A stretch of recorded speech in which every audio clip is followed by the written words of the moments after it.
Good evening, visitors. Welcome to the Australian War Memorial's Last Post ceremony. My name is Greg Kimball, and joining us today from the Australian Army is Lieutenant Colonel Andrea McMahon.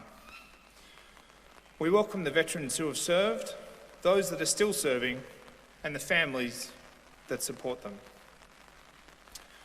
We acknowledge the members of RSL and Services Clubs Association, RSL Victoria and RSL Queensland who are watching the broadcast of this ceremony across Australia. During the ceremony, wreaths will be laid at the base of the pool of reflection by visitors to the Australian War Memorial. Please stand and join in singing the National Anthem.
The Australian War Memorial was the vision of Charles Bean, Australia's first World War official historian. Bean landed with the Australian troops on Gallipoli and stayed with them at the front through to the end of the war. The idea of this National Memorial and Museum came to him at Pozières, France, in the depths of the bloody fighting of 1916. Bean's idea was that this would be a place where family and friends could mourn loved ones buried in faraway places. It would also be a place that could help all Australians understand what these men and women had endured and what they had done for us. Bean's vision, to which we remain true, is best expressed as inscribed in the entrance to the memorial's galleries. Here is their spirit, in the heart of the land they loved. And here we guard the record, which they themselves made. Tonight we'll read the story behind just one of those on the Roll of Honour, which lists the names of more than 102,000 men and women who have given their lives for us and in operations for more than a century. But first, we present a lament, Flowers of the Forest. Wreaths of floral tributes will now be laid at the base of the pool of reflection.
Today we remember and pay tribute to Lance Corporal Bernard Dubois.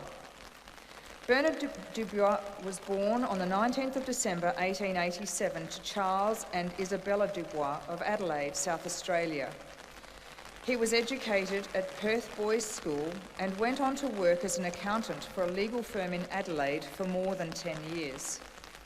His mother died when Bernard was nearly 19 years old. By that time, his father was in his late 80s. He would die in 1914 at the age of 96. Dubois was well known in lacrosse and yachting circles, but his great passion was for art.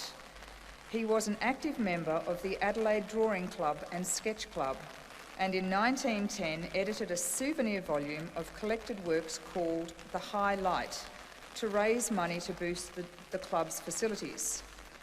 Dubois contributed a short story and a number of charcoal sketches to The High Light and published a number of short stories and articles in Australian and English publications.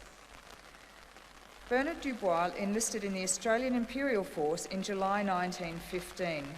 He was posted to the 32nd Battalion and underwent a period of training in Australia before leaving for active service overseas on board the troop ship Geelong. Lance Corporal Dubois arrived in Egypt in December 1915, within days of the evacuation of Gallipoli, and continued training in Egypt for nearly 6 months before being sent to France to fight on the Western Front. Less than a month after it arrived at the French port in Marseille, the 32nd Battalion was ordered to participate in a diversionary operation near the French village of Fromelles. Designed to draw German reserves from the major campaign around the Somme, Fromelles was a disaster, with the 5th Australian Division suffering more than 5,500 killed, wounded and missing in less than 18 hours. One of these who did not return was Lance Corporal Bernard Dubois. Official inquiries failed to turn up any trace of him. His sister Ivy received some indirect news from letters of other members of his unit to their own families, but had little real evidence of his fate. However, from these reports, she was confident that he was seen wounded in the German trenches after they were briefly taken by Australians. Ivy wrote to the officer in charge of base records to say, "I was told these same trenches were again taken by the Germans. Whether my brother died before being taken prisoner is the one thing I want most to know. In the event of his having died in those trenches, it seems possible that some identification may in time be forthcoming, does it not?" In 1917, a year after Lance Corporal Bernard Dubois went missing, a court of inquiry determined that he had been killed in action. However, this was determined on the absence of information. Dubois had not turned up as a prisoner of war of the Germans or in any hospitals, and so, given the situation at Fromelles, his death was presumed. Ivy Dubois died in 1966 without ever finding out the details of her brother's fate. No trace of Bernard Dubois has ever been found, even with recent exhumations at Pheasant Wood. He remains listed on the memorial to the missing at VC Corner near Fromelles. Bernard Dubois was 29 years old. His name is listed on the Roll of Honour on my right, among more than 60,000 Australians who died while serving in the First World War. This is but one of the many stories of service and sacrifice told here at the Australian War Memorial. We now remember Lance Corporal Bernard Dubois, who gave his life for us, for our freedoms, and in the hope of a better world.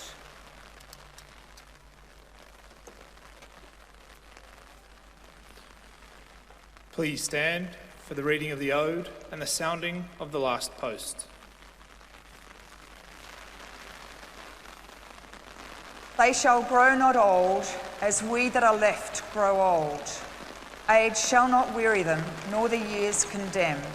At the going down of the sun and in the morning, we will remember them. We will remember them.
lest we forget.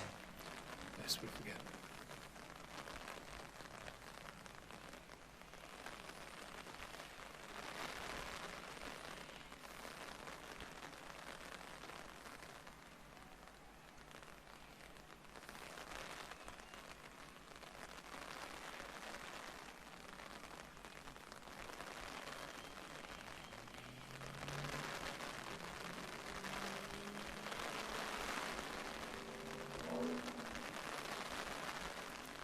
We leave you this evening with the words of the memorial's founder, Charles Bean. Many a man lying out at Pozières or in the low scrub at Gallipoli, with his poor, tired senses barely working through the fever of his brain, has thought in his last moments, well, it's over. But in Australia, they will be proud of this. Ladies and gentlemen, that concludes the last post ceremony. We thank you for visiting the Australian War Memorial and wish you all a good evening.